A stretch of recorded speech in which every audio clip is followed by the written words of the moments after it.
Okay guys, new day new काम. आज आम्हाला रोहननी काम लावलं आहे त्याच्या गाडीला कवर लावायचं.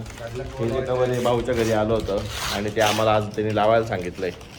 पहिलं आता आपण कवर लावू आणि त्या घराची हालत बघू काय होती काय नाही. कवर अनबॉक्सिंग चालू आहे.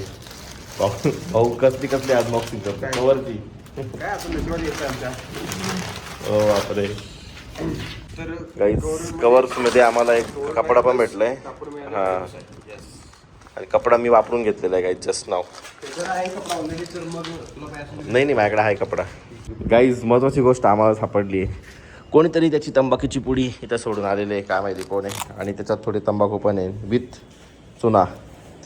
मी तर काय खात नाही, ज्याची असेल तो इथून उचलून घेऊन जाईल. गाईज आम्हाला भूक लागली तर आम्ही इथे MH99 बर्गर इथे हिंजवाडीत इथं आलो बर्गर खायला. मी घेतला आहे जंगली बर्गर आणि भाऊने घेतला आहे मॅक्सिकन बर्गर. गाईज आम्ही 2 वेगवेगळे बर्गर घेतले तर त्यांना कट करायला लावले. भाऊ आणि मी अर्धा व्हेज आणि अर्धा जंगली खाणार आहे. गाईज आपले बर्गर कटून आलेले. आता कट करून आपण बर्गर ट्राय करू. दुसरा बर्गर ट्राय करतो आहे. थोडा फिका आहे, त्याच्यात स्पाइसपणा कमी आहे. गाईज आम्ही आलो होतो MH99 बर्गर. इथे सर्वाजी चौक इकडे आहे आणि ते MH99 बर्गर आहे इकडे इंदोरवाला आहे. गाईज बऱ्याच दिवसानंतर मी आलो आहे बालेवाडी हाय स्ट्रीटला, कारण की आम्हाला काहीतरी खायचं मन झालं आहे. घरी जेवलो आहे पण आम्हाला काही खायचं मन झालं आहे म्हणून मी आलो आहे. गाईज इथं कसे स्पार्कल चालले. गाईज हे बघा कसे ते मी स्पार्कल लावलेले पाण्याचे थंड करण्यासाठी. गाईज फायनली मी ठरवलं खर्च करायचा आणि मी एक पायनॅपल पेस्ट्री घेतली आहे थिओप्रामामधून.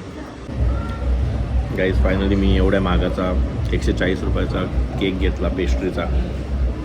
फक्त मला काय माहिती का 40 रुपयाच्या पेस्ट्रीसारखा लागतो आहे, पण ॲम्बियन्स छान आहे. त्याचे पैसे घेतले यांनी आमच्याकडनं. बाकी ओके, थंड आहे, वातावरण पण थंड आहे, AC आहे फुल. मी बऱ्याचदा आलेलो आहे तरी मी एकदा आलो पैसे खर्च करायला. मी गेलो होतो थिओप्रामाला. फायनली 150 रुपयाचा एक पेस्ट्री खाऊन आलो आहे मी.